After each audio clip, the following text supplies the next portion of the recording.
Hello friends, welcome back to my channel. আজকে আমি বানাবো তড়কা। তো তড়কা করতে গেলে আমরা নেব সবুজ মুগ আর কিছুটা বিউলির ডাল কালো। তো যদি 3 ভাগ আমি মুগ ডাল নিই, সবুজ মুগ, তাহলে কিন্তু আমি 1 ভাগ নেব এই কালো বিউলির ডালটা। তো এভাবেই কিন্তু আমি এটাকে ভালো করে প্রথমে কুকারে সিটি দিয়ে নেবো। এই জল দিয়ে দিয়েছি, কুকারে সিটি দিয়ে নিয়ে তারপরে আমি কিভাবে বানাতে হবে সেই প্রসেসটা দেখাবো, কারণ এটা রুটি দিয়ে ভীষণ ভালো লাগে খেতে। রাত্রের একটা ডিনারের জন্য খুব ভালো একটা খাবার। তো এটাই আমি আজকে দেখাবো। তো এবার দেখা যাচ্ছে যে আমার ডালটা সেদ্ধ হয়ে গেছে। আর ডালটা যে সেদ্ধ হবে এটা কিন্তু খুব গলে গেলে ভালো লাগবে না, এটা কিন্তু একটু যেন গোটা গোটা থাকে তরকার ডালটা, তাহলে খেতে ভালো হবে। একবারে গলে গেলে কিন্তু ভালো হবে না। তো এবার আমার ডালটা হয়ে গেছে। আর এখানে তরকাটা দেব, একটু পেঁয়াজ কুচি করেছি, একটু আদা রসুন কুচি করেছি, একটু টমেটো কুচি করেছি, একটু লঙ্কা কুচি করেছি, আর একটু ধনেপাতা কুচি। এগুলো দিয়ে আমি বানাবো এই তরকাটা। আর পরিমাণ মতন ঠিক দিলে তাহলে তরকাটা খেতেও কিন্তু খুব ভালো হয়। এবার আমি কড়াইতে গ্যাসে গরম করে নিলাম।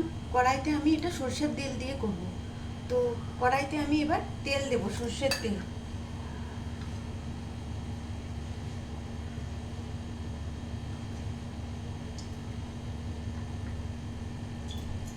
খুব বেশি তেল আমি দিচ্ছি না, এইটুকু তেলেই মোটামুটি হয়ে যাবে। আর এবার এই তেলটা একটু গরম হোক।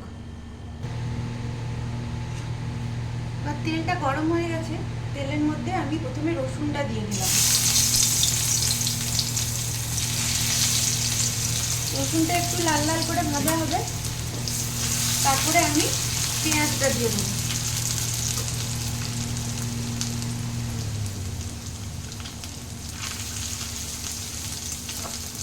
এই রসুনটা লাল লাল করে একটু ভাজা হচ্ছে।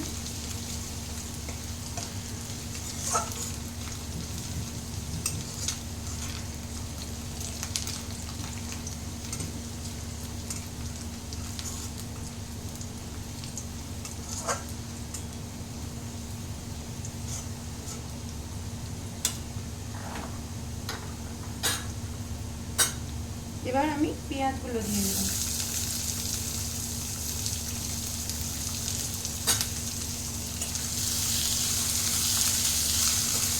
পেঁয়াজগুলো আমি একটু লাল লাল করে ভেজে নেব।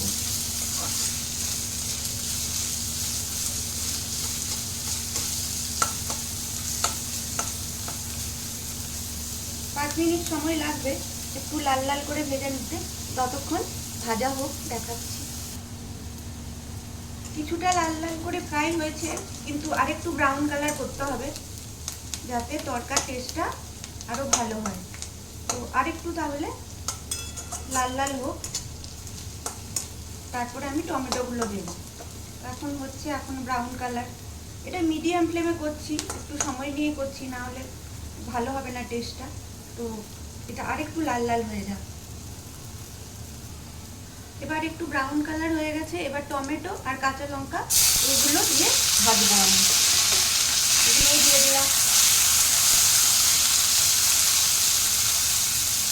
এবার আমি এর মধ্যে একটু নুন দেব।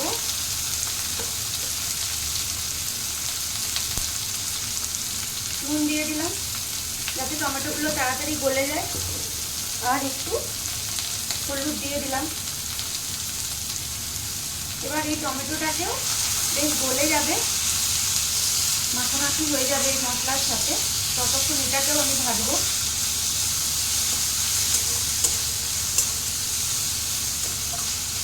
এটা মোটামুটি 5 মিনিট লাগবে ভাজা হতে, গলতে। টমেটোটা পুরো গলে যাবে। তো টমেটোটা আমার ভাজা হোক।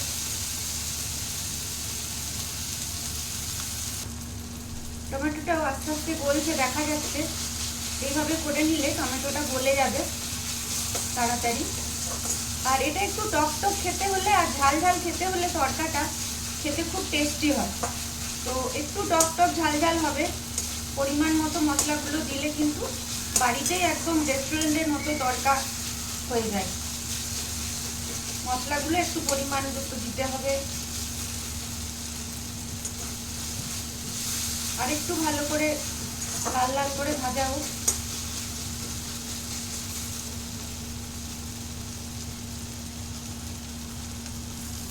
টমেটোটা দেখা যাচ্ছে মোটামুটি গলে এসছে। এবার সানরাইজের তড়কা মশলা, এটা কিন্তু খুব টেস্টি হয়, আর খুব কম দেব, একদম জাস্ট হাফ চামচ এটুকু আমি দিয়ে দিলাম।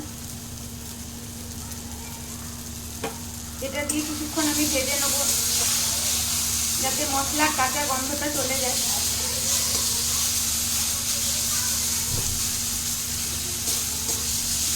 এটা দিয়েও 2 মিনিট আমি ভেজে নিচ্ছি।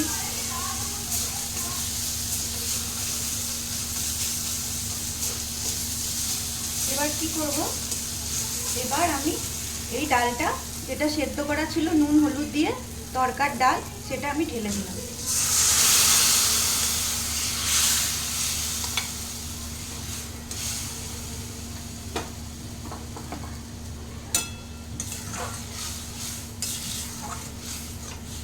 এবার এটা খানিকক্ষণ ফুটবে, আর আমার জলটা একটু কম আছে, আর একটু আমি জল দিয়ে দেবো এর মধ্যে। আর জলটা সবসময় গরম জল দিলে ভালো হয়, কারণ এটা ফোটার পরে যখন এটা একটু ঠান্ডা হবে তখন কিন্তু এটা চাপ হয়ে যেতে পারে, তাই আরেকটু গরম জল আমি ঢেলে দিচ্ছি।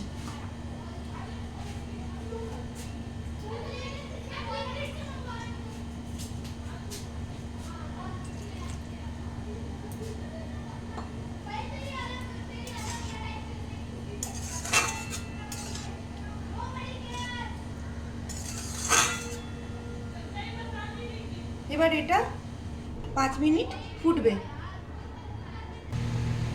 তড়কাটা মোটামুটি ফুটে গেছে, তো এটা আমি 2 মিনিট ফোটাবো, তাতে কি হবে, মশলাগুলো এর মধ্যে সব ঢুকে যাবে। তাই এটা 2 মিনিট এখন ফুটুক, তারপরে তড়কা রেডি হয়ে যাবে।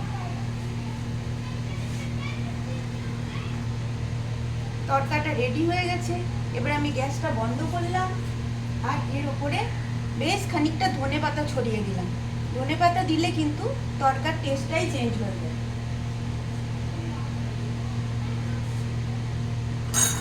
এবার আমি একটু সার্ভ করে দেখাচ্ছি যে এটা খেতে কিন্তু জাস্ট দোকানের মতন হবে। অনেকে কিছুটা কস্তুরি মেথি দেয়, ওটাও দিতে পারেন, কিন্তু আমি আজকে দিলাম না। কস্তুরি মেথিটা দিলেও একটা ভালো স্মেল আসে, তো আজকে আমি ওটা ইউজ করলাম না। তো আমার তড়কা রেডি, আমি এটা একটু সার্ভ করে দেখিয়ে দিচ্ছি। তো খুব সহজ পদ্ধতিতে আমি তড়কা বানিয়ে দেখালাম, একদম ঘরোয়া আর খুবই সহজ। এটা কিন্তু চটজলদি করেও নেওয়া যায়, আর রুটি পরোটার সাথে খেতেও খুব ভালো লাগে। বাড়িতে কেউ গেস্ট এলে এটা কিন্তু খুব ভালো মেনু। এর ওপরে অনেকেই কিন্তু একটু ডিম ছড়িয়ে দিতে পারে অমলেট বানিয়ে, সেটাও কিন্তু আরও খুব ভালো হয়। এগ তড়কা হয়ে গেল, তো ওটাও কিন্তু করা যেতে পারে। তো আমি আজকে জাস্ট ওটা দিলাম না, এমনিই করে দেখালাম, আর খুব সিম্পল পদ্ধতিতে দেখালাম। যদি আমার রেসিপিটা ভালো লাগে তো একটু সাবস্ক্রাইব করে নেবেন, কারণ পরের ভিডিওগুলো তাহলে দেখতে পাবেন। So thank you so much.